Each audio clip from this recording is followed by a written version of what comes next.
اس وقت متحدہ عرب امارات میں 7، پاکستان میں 8، بھارت میں 8:30، بنگلہ دیش میں 9 اور انگلینڈ میں سہ پہر کے 3 بجا چاہتے ہیں۔ پیش خدمت ہے حالات حاضرہ کا پروگرام سیربین۔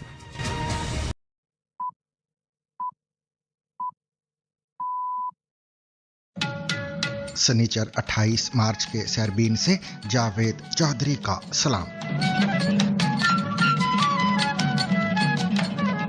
ہو سکتا ہے کہ ضرورت پڑنے پر ہم بھی نیٹو کی مدد نہ کریں۔ صدر ٹرمپ کا ایک بار پھر فوجی اتحاد پر ناراضگی کا اظہار، یہ دعویٰ پھر دہرایا کہ ایران معاہدہ کرنا چاہتا ہے۔ But I think a tremendous mistake was when NATO just wasn't there. They just weren't there. It's going to make a lot of money for the United States because we spend hundreds of billions of dollars a year on NATO, hundreds of protecting them. And we would have always been there for them, but now based on their actions, I guess we don't have to be, do we? امریکی صدر کے خصوصی ایلچی Witkoff کا کہنا ہے کہ امریکہ کو رواں ہفتے ایران کے ساتھ ملاقاتوں کی امید ہے۔ Deal on the table that the Iranians have had for a bit of time. We expect an answer from them, and it would solve it all. اراکچی کا امریکہ اور اسرائیل پر شہری مراکز کو نشانہ بنانے کا الزام، کہا ایران پر حملے ٹرمپ کی سفارتکاری کے لیے دی گئی مہلت کے منافی ہیں۔ ایران کے ساتھ امریکہ اور اسرائیل کی جنگ میں حوثیوں کی مداخلت، اسرائیل پر میزائل حملے کی تصدیق۔ تعالى وبالتوكل عليه نفذت أول عملية عسكرية وذلك بدفعة من الصواريخ البالستية۔ ایران کے خلیجی ممالک پر حملے جاری، سعودی ایئر بیس پر حملہ، 12 امریکی فوجی زخمی، ابو ظبی میں بھی 5 افراد زخمی، جنوبی لبنان میں جھڑپوں میں 2 اسرائیلی فوجی بھی شدید زخمی۔ پاکستانی وزیر اعظم اور ایرانی صدر کا 1 گھنٹے ٹیلی فونک رابطہ، سعودی عرب، ترکی اور مصر کے وزرائے خارجہ 29 اور 30 مارچ کو پاکستان آئیں گے۔ سنیے انٹرنیٹ بلیک آؤٹ کے پیچھے چھپی ایران کی اندرونی کہانیاں، اور جانیے ایران سے فرار ہو کر سرحد پار آنے والوں نے کیا بتایا۔ یہاں سے ایک قریبی شہر میں کمال ایران سے آ جانے پر خوش ہیں۔ انہوں نے حکومت کے خلاف احتجاج کیا تھا، گرفتاری سے بال بال بچے تھے، اور پھر ان کے خاندان کے گھر کے قریب ایک میزائل حملہ ہوا تھا۔ پاکستان کے صوبے پنجاب کے شہر لاہور کے سرکاری اسپتال میں سی سیکشن کی ویڈیو بنانے پر 4 ڈاکٹر معطل۔ کیا پاکستان میں ڈاکٹروں کو مریضوں کے تحفظ اور طبی شعبے کے ضابطہ اخلاق کے حوالے سے تربیت دی جاتی ہے؟ ڈاکٹر بولی، نہیں پڑھائے جاتے۔ See, a lot of our books are written by foreign authors اور ان کے اپنی کنٹریز کے میڈیکل لیگل اور میڈیکل ایتھکس کے چیپٹرز ہوتے ہیں جو کہ ہم اسکپ کرتے ہیں بیکاز ہماری ایگزام میں نہیں آنے ہوتے۔ 1972 کے بعد چاند کی جانب انسان کی تاریخی واپسی۔ آدھی صدی سے زیادہ عرصے کے بعد ہم دوبارہ چاند کی طرف جا رہے ہیں۔ آرٹمس 2 مشن کے خلاباز ناسا کے بڑے راکٹ اسپیس لانچ سسٹم کے ذریعے روانہ ہوں گے۔ یہ بہت بڑا ہے، 98 میٹر بلند۔ جانیے کیا خلیج اور باقی دنیا کے درمیان آبنائے ہرمز کے علاوہ کوئی مؤثر متبادل بحری راستہ موجود ہے؟ صرف 2 بندرگاہیں بڑی پائپ لائنوں سے منسلک ہیں اور ان کے پاس وہ انفراسٹرکچر موجود ہے جو تیل اور گیس کی بڑی مقدار کو محفوظ طریقے سے تسلسل کے ساتھ منتقل کر سکتا ہے۔ ملیے انڈیا کے ریلز دادا سے جو ماہی گیری کے ساتھ ساتھ ہدایت کاری بھی کرتے ہیں۔ اور اس طرح سے دائرے میں گھومیں، ٹھیک ہے؟ اب لڑکے کی طرف دیکھو، اس کا ہاتھ اس طرح سے پکڑو، ہاتھ اس طرح سے کمر پر رکھو، ہاں۔ کیا خلیجی اتحاد کا خواب GCC نیٹو حقیقت بن سکتا ہے؟ جانیے آج کے ZBC ریڈز میں۔ اس کے علاوہ دیگر عالمی خبریں بھی آج کے سیربین میں شامل رہیں گی، مگر ہمیشہ کی طرح پہلے اہم عالمی خبروں کا خلاصہ۔